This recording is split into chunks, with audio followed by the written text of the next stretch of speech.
Welcome back to Roadtrip Revivals. I'm Al, and this is a Willam Fourgonnette. Now I hope you'll forgive me, but I had this delivered here. It was 1,000 kilometers away, unknown condition. Usually I like to try and buy things and drive them home.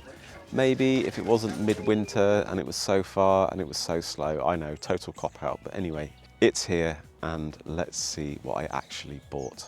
Now I found this by accident. I was actually buying a different micro car from the same seller, and he happened to say that he had this. He sent me two really grainy pictures which looked like they were taken on a camera phone in 2002.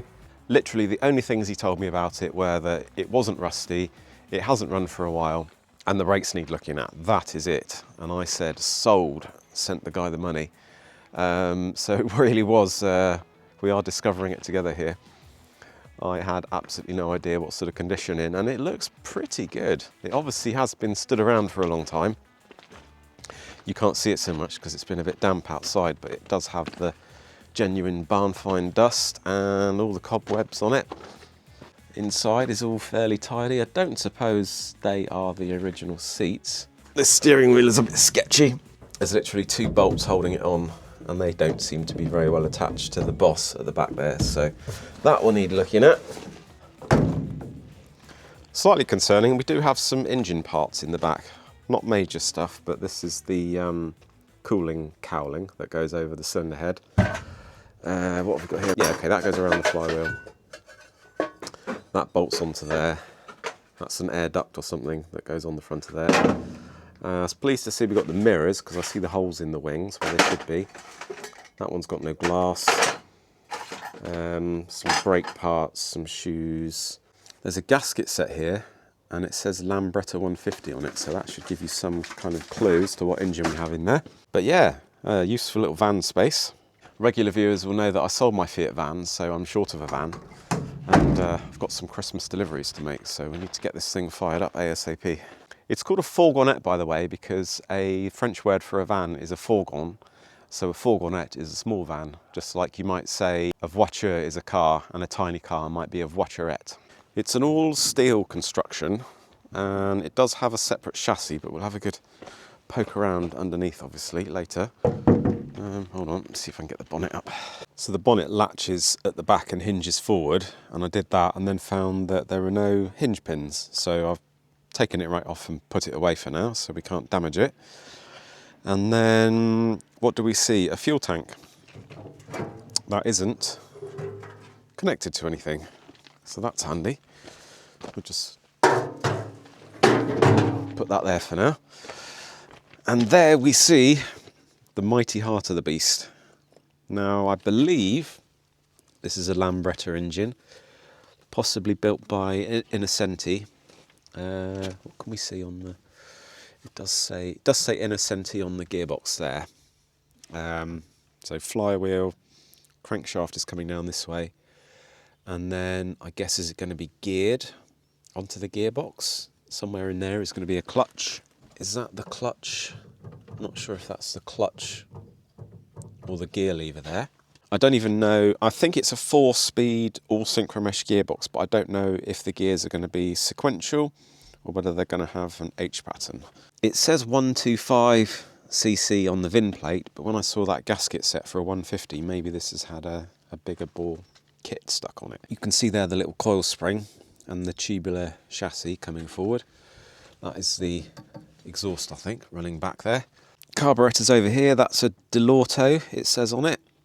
It looks fairly clean actually. Bit of radiator hose joining it up. And we have a dynamo. That'll be the voltage regulator for the dynamo, I expect. That's all right, we can easily change that to an alternator if we need to. Got the steering shaft running down here with a couple of UJs. Quite a bit of play in the steering rack. Hopefully that's something we can attend to without too much difficulty. The brake lines and things like that don't look too bad. We've got no brake fluid whatsoever. But yeah, isn't it sweet? Bit of flaky paint under here, but everything looks solid. It looks to me like it was restored, painted, tinkered on, brought up to scratch, but that might be 20, 30 years ago, who knows. The tyres are ancient, I haven't found a date code yet, but they are dry rotted to hell.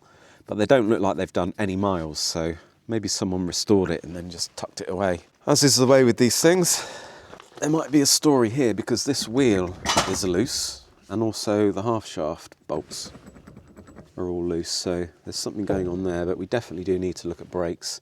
These are 8-inch wheels, and I believe the later cars had 10-inch wheels, so this is definitely an early car. It says 1970 on the paperwork. But yeah, I think we'll turn our attention to the engine first, and it does turn over. Oh, it's in gear. It's trying to drive forward. Look at the floor bend when you move the gear stick. That can't be right, can it? See that?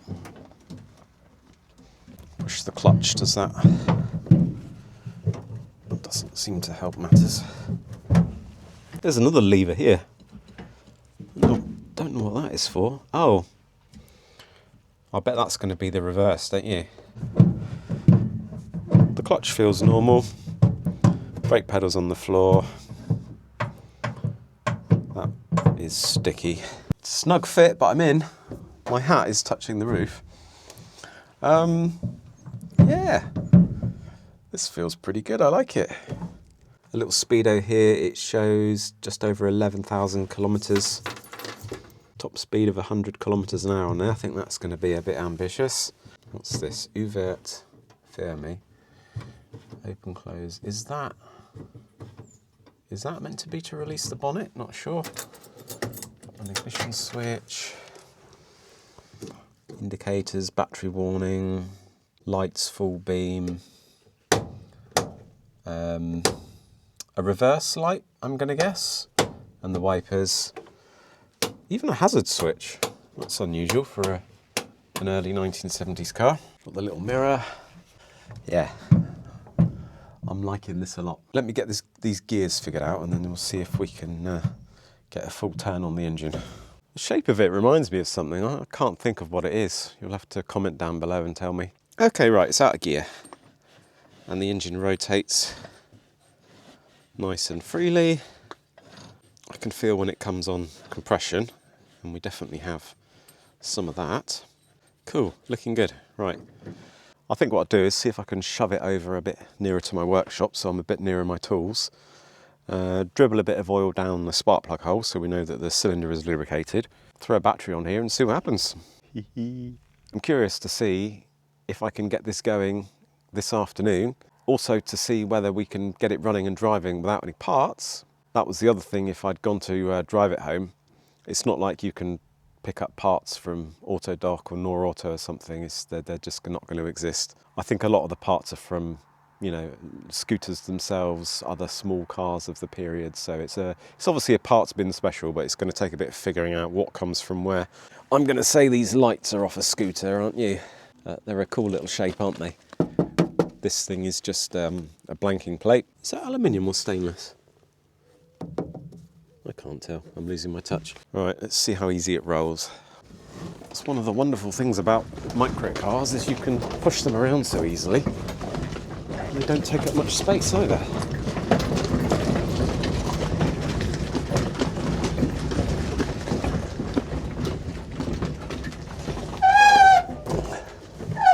Just put a bit of brake fluid in while we tinker with the engine, just in case that's going to do any good.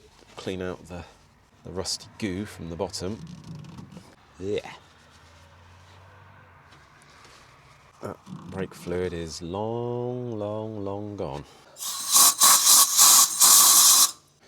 Up until very recently, microcars and motorbikes for that matter, they never needed a regular inspection. So this has never been inspected ever, probably, officially. So there's no evidence to say when it was actually last running or used. The seller was very sparing with the information that I didn't push him on it because I would have bought it, whatever the case. They don't come up for sale that often, these things, so it seems when one is available, you can't be too fussy about the condition. You've just got to jump on it, I think. Oh, the spark plug is loose, actually. He was definitely having some engine issues, wasn't he? And a very tight gap. And not very old.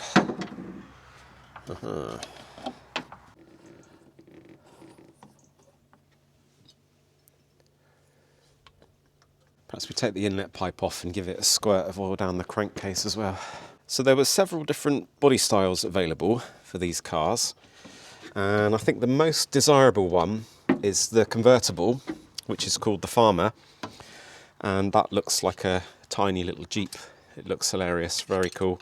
Not hard to see why that is the most sought after. And then there's also a little pickup truck, and I think that is probably number 2 on desirability. And then the fourgonnette like we have here. And then after that you have the, I'm not sure if they called it the break, which is basically means an estate car in French. That is very similar to this one, except for the fact you've got little windows in the back and a pair of seats back there, so it makes it a 4-seater. And then lastly you've got what they called the City, which is a bit shorter, just the 2 doors and a little tiny boot behind that. So this is the long wheelbase that we have here. There were various engines, as well as the Lambretta engine. You might have had a BCB, wherever that came from. Sometimes a twin cylinder making 250cc. Like I say, this one is 125. So this is the small block version, unfortunately. But anyway, yeah, let's chuck a battery on there and see if it cranks over. Oh, something's just occurred to me. Is that the dynamo and the starter? Is it a Dynastart? Because I can't see a starter anywhere else. That would make sense, wouldn't it? Well, I guess we're going to find out. I'm going to assume it's negative earth.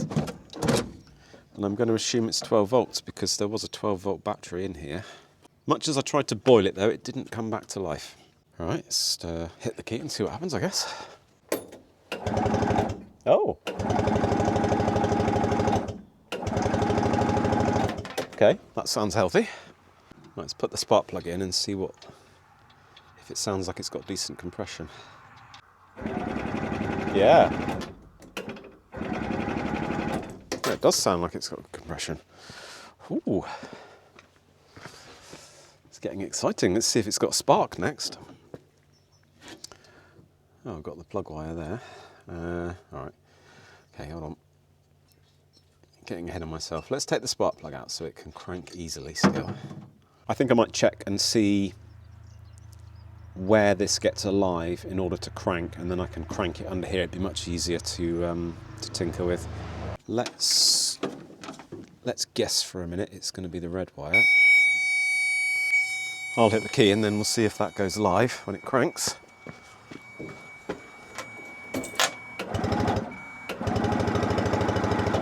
Yes, it does. So now when we give it a live there, it should crank. Don't think the Power Probe has enough juice for that. Let's try a jumper cable.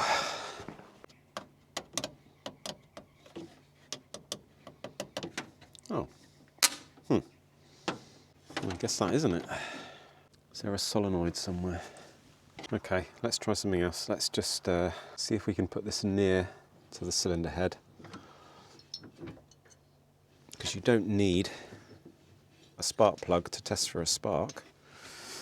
You just need the king lead, or the ignition lead, to be close to something metal. Set a gap there of 4 or 5 mil. And if the spark jumps across that, it's good. Yes, we have a spark. Wow, wow, wow. Compression, spark, but only missing fuel. My tip for the day, if you've ever got fuel hoses to cut radiator hoses, a pair of Garden secateurs usually chomps through it quite nicely and gives you a nice straight cut as well. Like that. Let's get our get a fuel filter on here.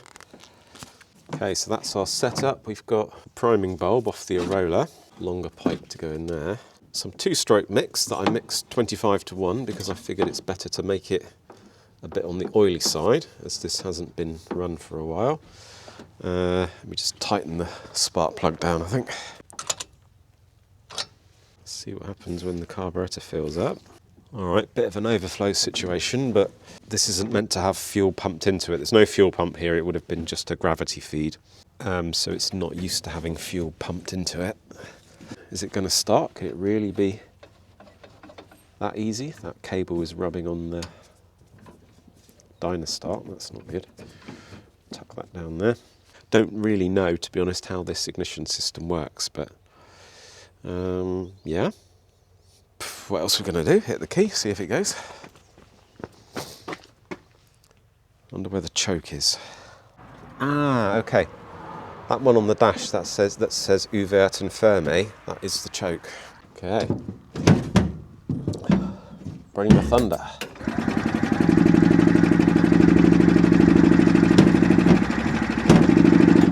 Nothing. What would open be? Open would be no choke, wouldn't it? Oh, it's gonna go.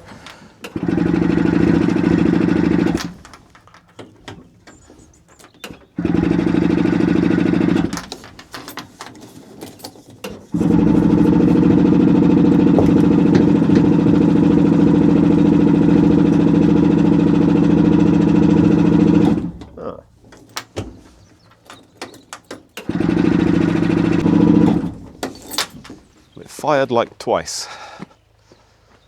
That was all we got. Let's give it a little bit of brake clean as well, just to see if that helps things along. Yes! We've got us a runner. It sounded pretty good as well, I would say.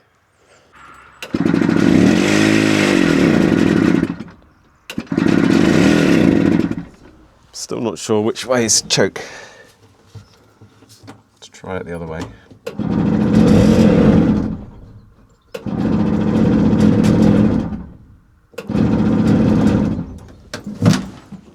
Stupidly left the jump lead sat on top of the battery.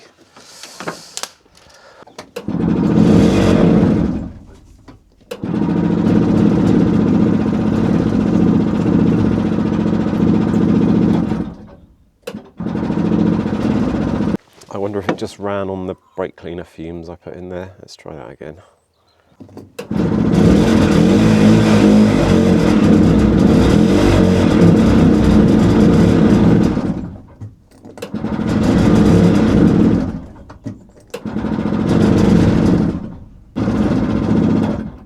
No fuel getting through, is there? So I think I proved the point twice by putting a bit of brake cleaner down the yap that it would run on those fumes. Yeah, I know you shouldn't put brake cleaner in an old engine, but I did oil it down well beforehand. It seems like the float bowl is full, but it's not sucking any fuel through, is it? So next thing, let's get this carb off and have a look at it. It's probably blocked up. But when it did start, it sounded good. When I've got to take apart a carb and clean it out, it always makes me think of the Jethro joke when Denzel was helping Jethro to get his Land Rover going. And Denzel says to Jethro, "Now you got shit in the carb." And Jethro says, oh, all right. Well, how often I got to do that then? I tried explaining that joke to my French friend once, and that was a waste of 15 minutes. Exhibit A. All right, let's get it on the bench. I've never seen a carb quite like that before. You've got a pivot point there on the top, pulls a little rod, which is the throttle. And then my camera isn't very good at close-ups, but the throttle is like a sliding flat plate in there rather than a round thing like you'd have mostly on motorbikes.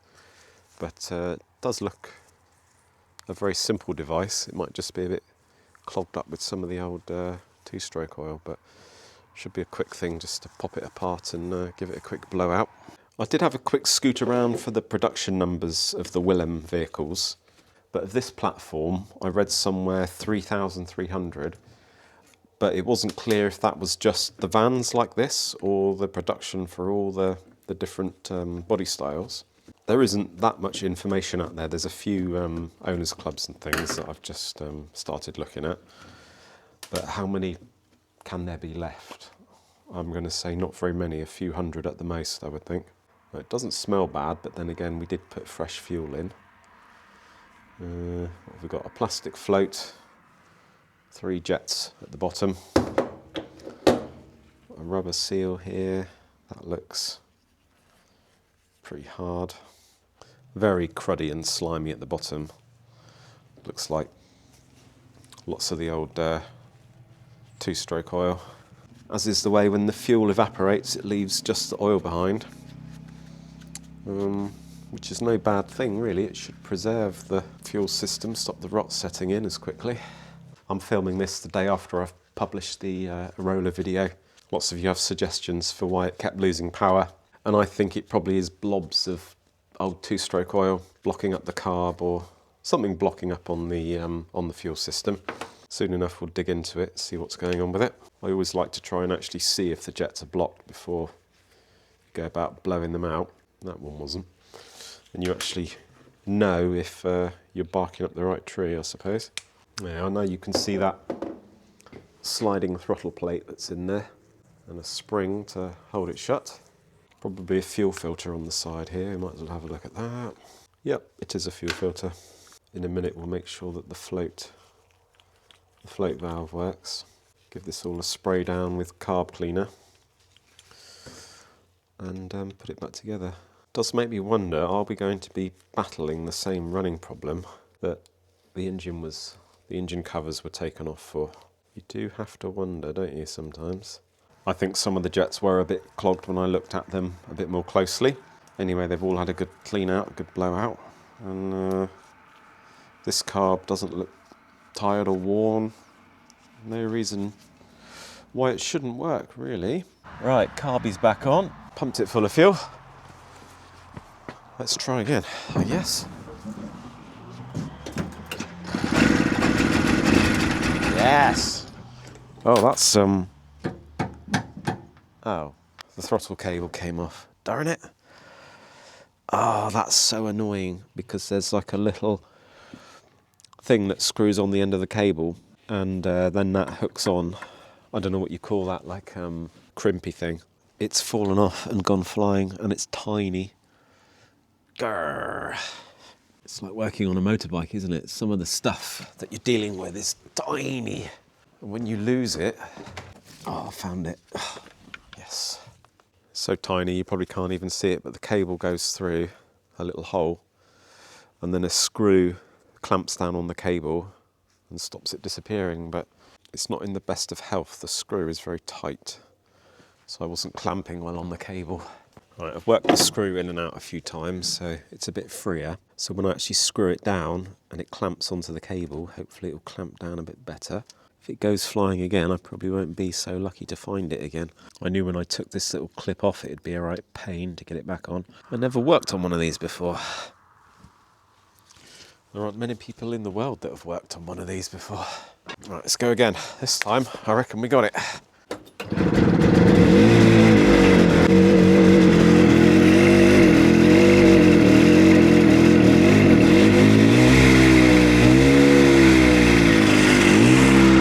Yes!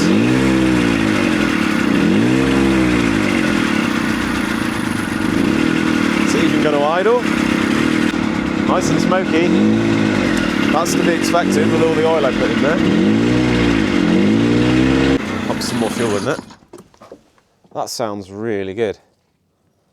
I am over the moon with that. Look at the smoke.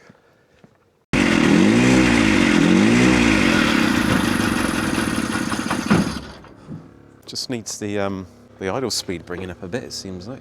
It's turned all the way up already. Just needs to warm up a bit more.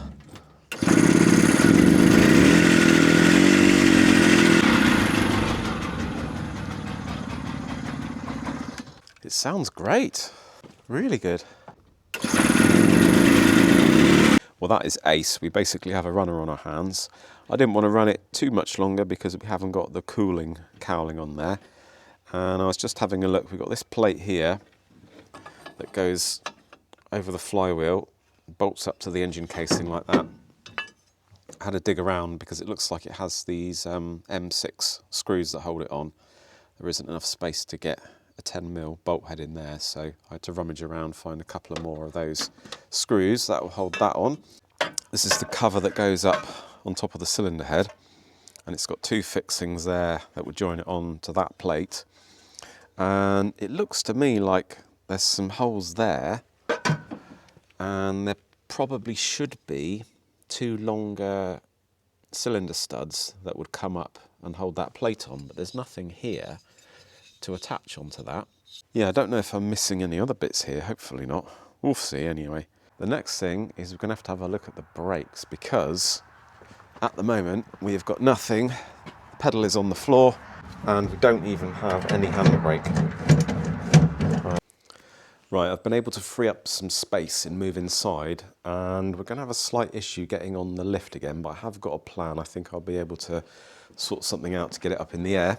Just finishing up on the fuel system, and this little thing here is on the side of the carb where the fuel comes in, on the inlet pipe here, and then there's a fuel filter behind this. And when I was cleaning this up, I lost the little paper gasket that runs around the circumference on the inside there.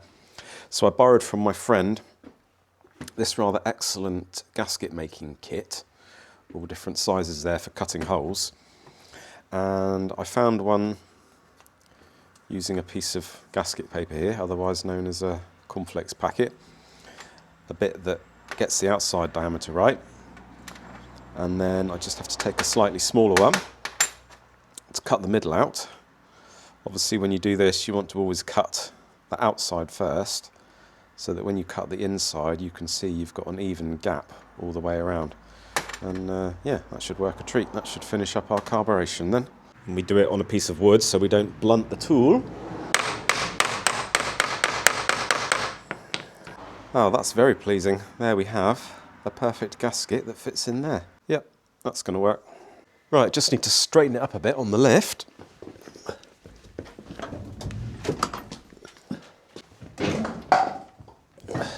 It's too short. Hang on a minute. Be a little bit sketchy, but if I extend my platforms, I could use it like a four-poster. That might just work, you know.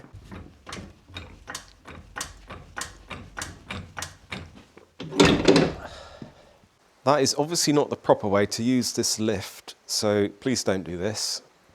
But I'm an idiot, so here we are. What I've done is put these extender pieces out, which are meant for a long wheelbase car, so you can get a bit further back on the sill to put a lifting block under it. But so short is the wheelbase of the Willam that we've got this thing sat on here like it's a four-poster. And then I've got chocks under the rear wheels to stop it rolling forward, chocks under the front wheels to stop it rolling backwards. Yeah, we can't have the wheels hanging, but we can in theory lift it in the air and tinker with it underneath. Let's see what happens. Oh yeah, well, it seems stable.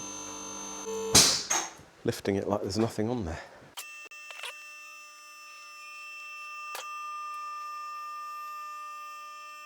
I think this is officially the coolest thing I've ever bought. I've got to show you underneath, it's wicked. Very cool how this is constructed. So starting at the front, we've got a solid beam axle going right across. And then you've got these two arms that fix to the chassis here, go forward and fix to the chassis there, and they allow this to move up and down, but not to rock back and forward. Twist like that, I should say. And then one very unusual thing, you've got the panhard rod, fixes to the chassis here, fixes to the axle down here, and that's to stop the axle rocking side to side like that. But what's really weird is that this is bolted straight here with a bush, and the same down there. Normally you'd have like a ball joint here, so you had plenty of articulation for the axle to move up and down, but that is just fixed with a sort of rubbery bush, and I guess it just has to articulate on the bush. But I'm not sure if this is right, because also it's touching the steering rack there. So the car can't drop at all without this bashing into the steering rack. So some of you Willam experts will tell me if this is set up right or not. As I say, you've got the steering rack here. I'm guessing we should have some gaiters here because it can just let the crud directly onto the rack piece. And also what this rack might be from, I believe a lot of the parts on here are Fiat 500 maybe, something like that. So hopefully we can get parts if we need them. The chassis comes along here. It's just basically a 32mm piece of tube. I know that because I measured it. And we can just see the engine there, the gearbox there. And I noticed that there's a dipstick oil level dipstick for the gearbox there. And then we'll come back in. We got obviously drum brakes, little tiny coilovers here. The gearbox is under this cover. And we got this teeny tiny prop shaft with a rubber coupling. Obviously goes all the way to the back axle there with another rubber coupling on the back. And then you see here we got our floor pans, nice chunky exhaust and a big silencer. The chassis comes along, drops down under the floor pan, comes back up to this level, carries on along here and right to the back of the car. And then it's doubled up here as well, and also going back there. It all needs a good cleaning up and treating and painting, but there's no rot holes, no serious rot, nothing like that at all. So I've been really lucky here. Then we've got a similar setup on the back here with these two arms that come down, stop the axle rocking like that. The little coilovers again. And then a similar system with the panhard bar that's sort of fixed semi-solid here with a bush up to here and fixes to the chassis there. But look at the tiny little back axle, isn't it sweet? Don't know where they got that from or if it was made specially. Again, all nice and solid. No welding, no bodges, anything like that. So this will all clean up really nicely.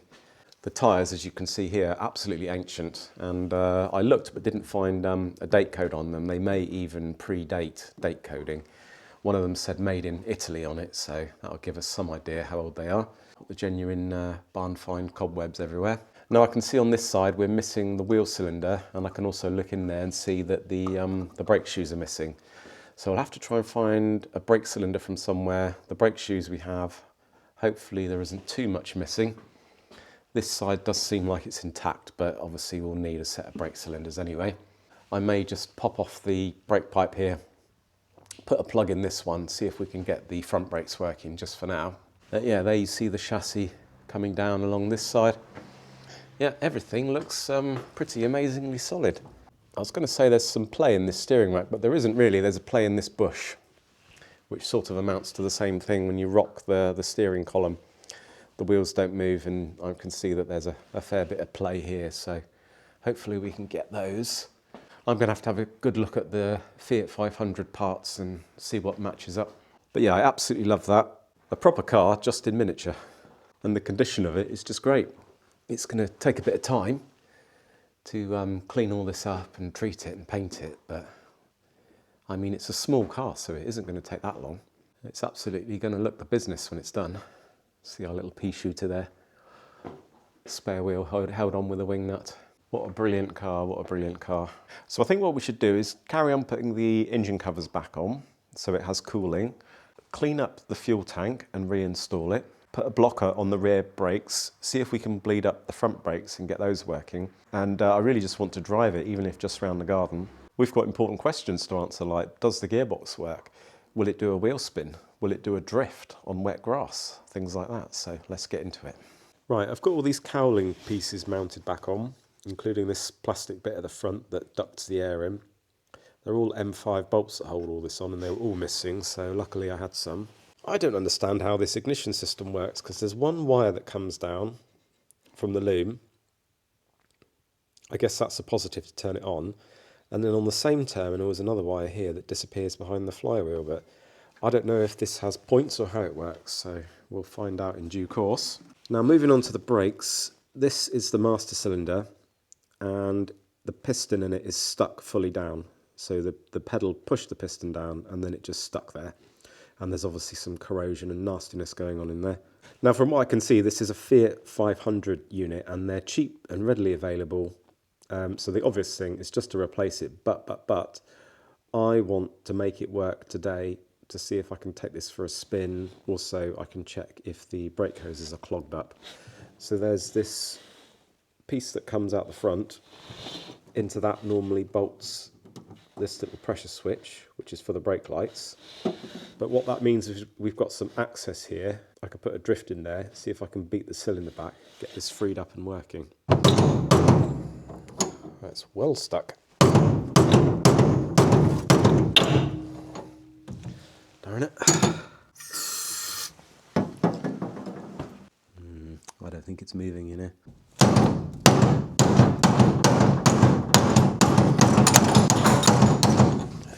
Yeah, did move a bit that time. Yeah, I'm kidding myself though, aren't I? It's never going to work, is it? Okay, it did move that time. Well, I did manage to get this piston freed off, and I will point out that I will 100% be replacing this because, well, it's dirt cheap and it's just not worth the risk, even if it does work. It would cause a problem later. What's interesting about it is, although it's got 3 places for lines to come off, the 2 at the top are for the front brakes and the one at the bottom is for the rear. But it is still a single line braking system because all the braking points are just pushed from the end of the cylinder. So it's effectively a single line braking system, but it just uses the end of the master cylinder as a place to join all the different brake pipes together.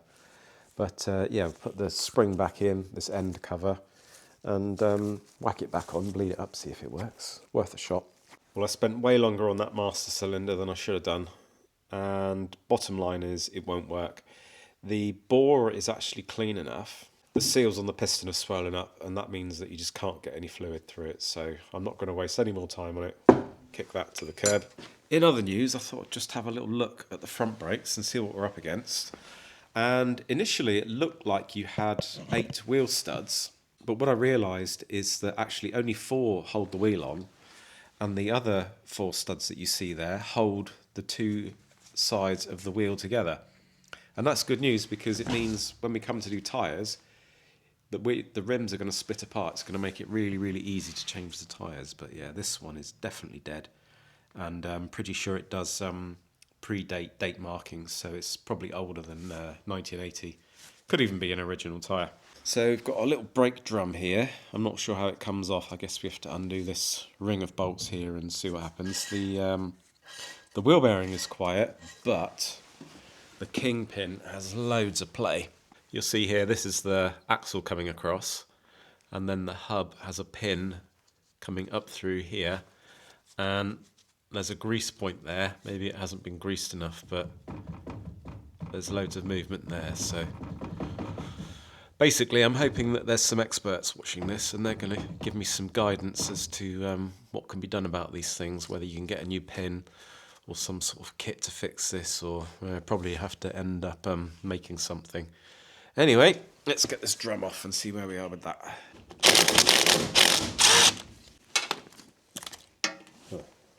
Don't think Haynes ever did a manual for this, did they? There we see the wheel bearing, but weirdly there's no locking device or nut that I can see. The bearing looks good though. That's something.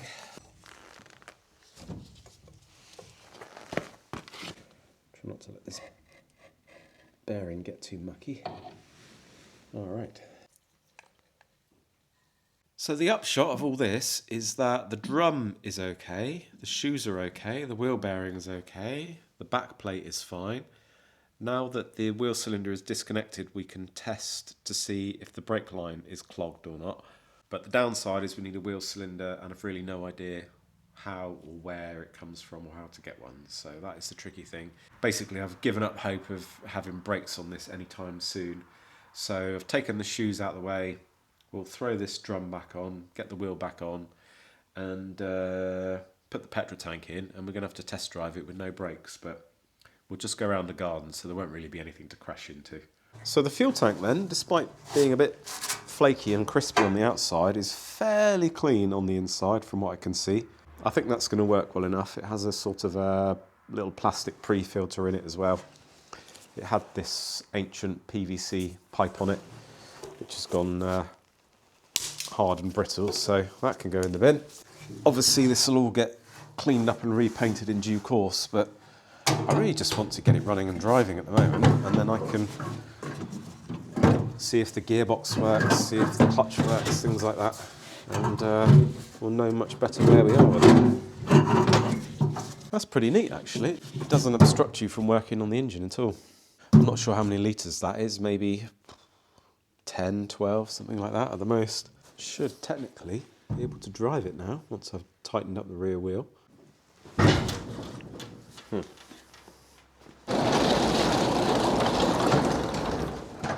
Right, let's see if it wants to start today.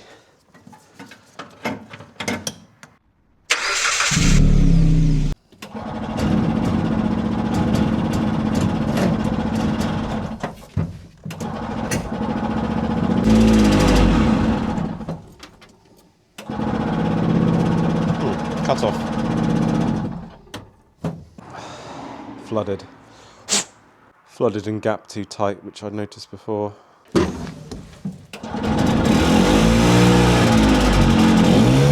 So we seem to have a reliably running engine, no brakes whatsoever, and a sticking throttle. So that sounds like a fun combination, doesn't it? But we've lost the light now, so I think in the morning, push it into the garden, so there's no chance of hitting anything. We'll warm it up, slam it in gear, see what happens. Right, I've pushed it outside onto my own private test track here. I've got a willing camera lady over there. And basically, I don't know what I'm doing. I don't know which way to push the gear stick, whether it's going to go forwards or backwards, whether the clutch is stuck, whether the gearbox even works. So we're going to find out together. The clutch doesn't really feel like it's doing anything, but oh, I'm scared. Right, gear stick, let's try forward. Oh. Okay. That was reverse. Forward to go backwards. Makes sense, doesn't it? Okay.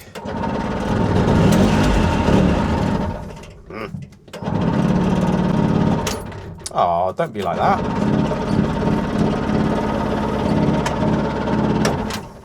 Right, that jolt was enough to make the ignition lead fall off. Let's try again.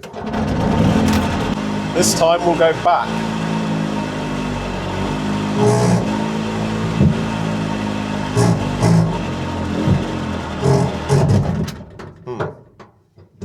Still wanted to go backwards. And also, the clutch is stuck on.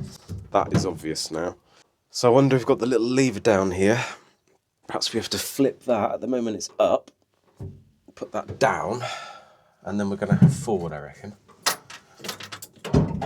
Yes. Tried to jerk forward that time. This is 4 speed. I think that would mean you'd have 4 reverse gears as well. That could be fun.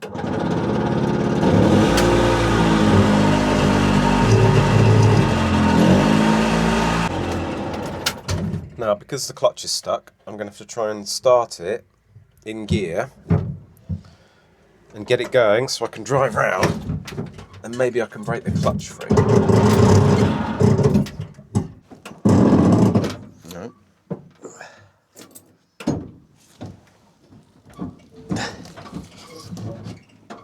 Come on.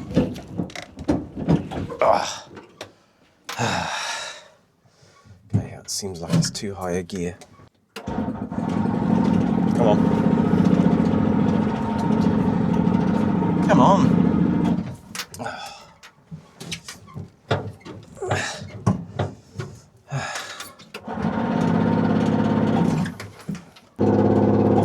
No, it won't start again. Why not?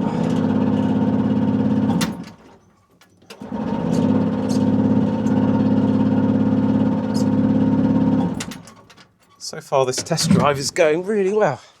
Right, here we go again.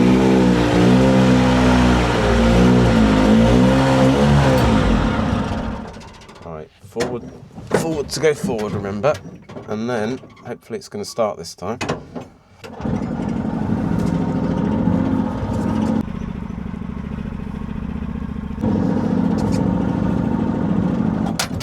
Spinning over, all right, it should start.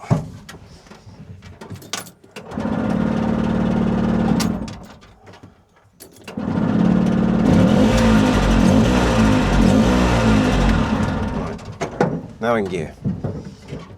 This time start. Come on.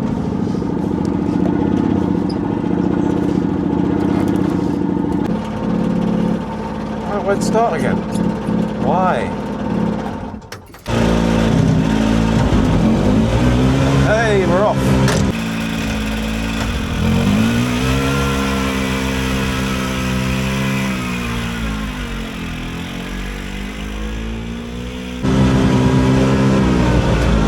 spinning, or is that okay? Yes. I'm going to hold my foot on the clutch and hope that it frees off.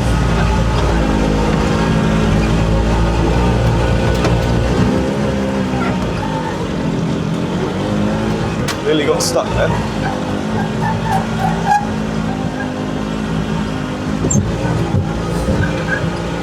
But the problem is, not having much traction on the grass, I'm not going to be able to get much load to try and free the clutch off. Hey, this is fun.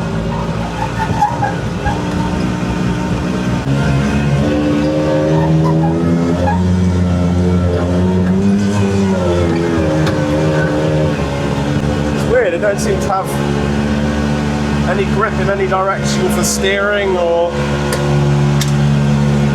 driving.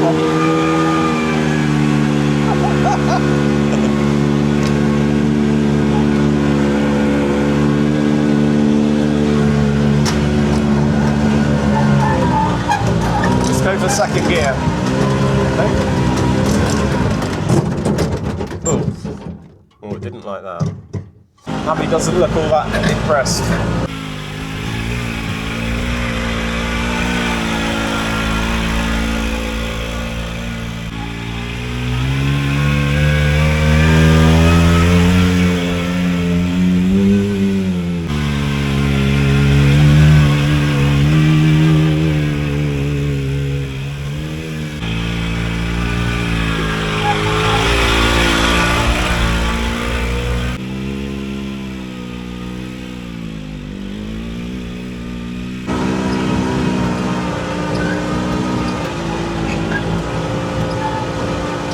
I can tell already this has huge potential to be massive fun.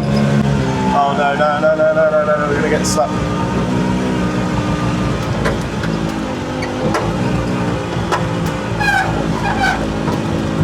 Oof.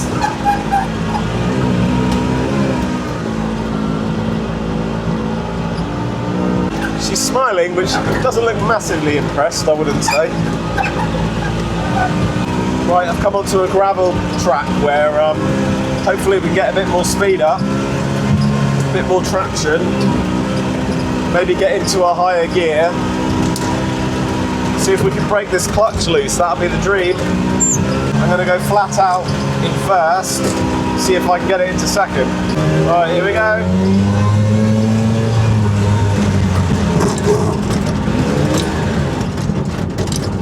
Oh.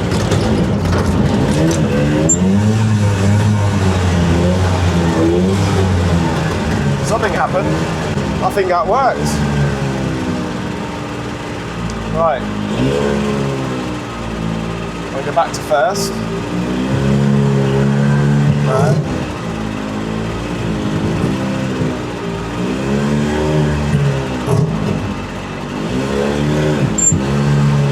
I'm just completely confused about how the gears work on this.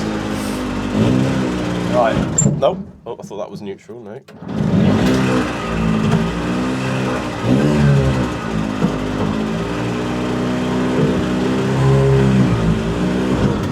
Right. With the lever all the way forward, that definitely feels like first gear. Pull it back a bit. Alright. Well, at least the clutch works now, that's a win. Right, second. Oh, that feels like top gear.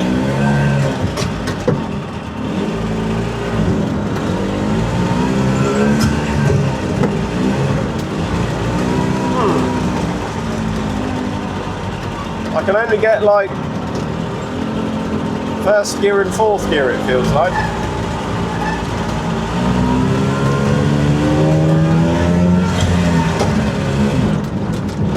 Oh, that can't be right.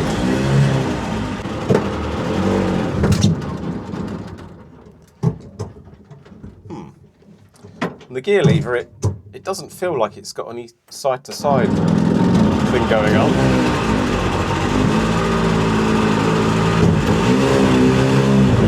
First gear I can get reliably.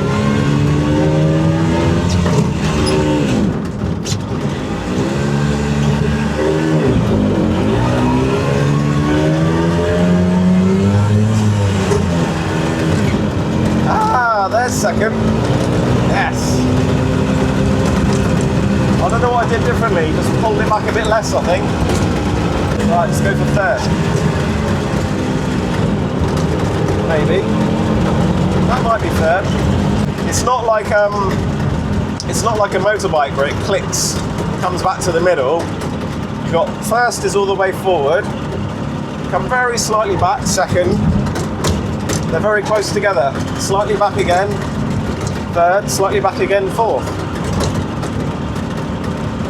I think it was just stiff, so it was just jumping from first to fourth. I think we're still in second now. Yeah, back to first. Right, let's try again. First, second, third, fourth. Yeah, I've got it now. Next I want to try the reverse. Oh yeah, there he goes. Yep. Perfect. What a machine, what a machine. Right. That's great news. Engine, good. Gearbox, good. Clutch, good. Axle, good.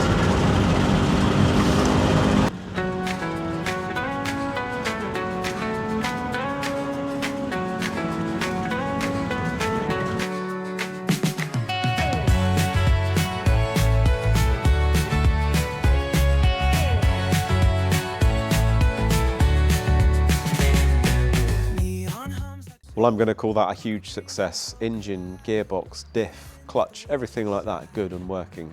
And that is a huge win because parts for this are unobtainium. And that applies to the brakes mainly, the wheel cylinders, the shoes, the brake hoses, which I checked and are all completely clogged.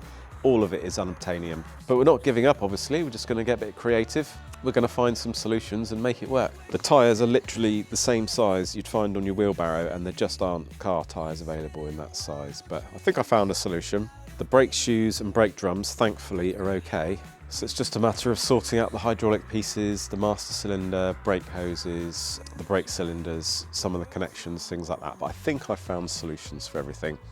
So in the next episode, we'll get this fully road legal, get it out on the road and have some adventures. So thank you very much for watching. Don't forget to like, subscribe and comment, and we'll be back soon with more adventures with this little van and other fun little cars too. That went well. That was really good. Shall I stop? What do you think? The fumes.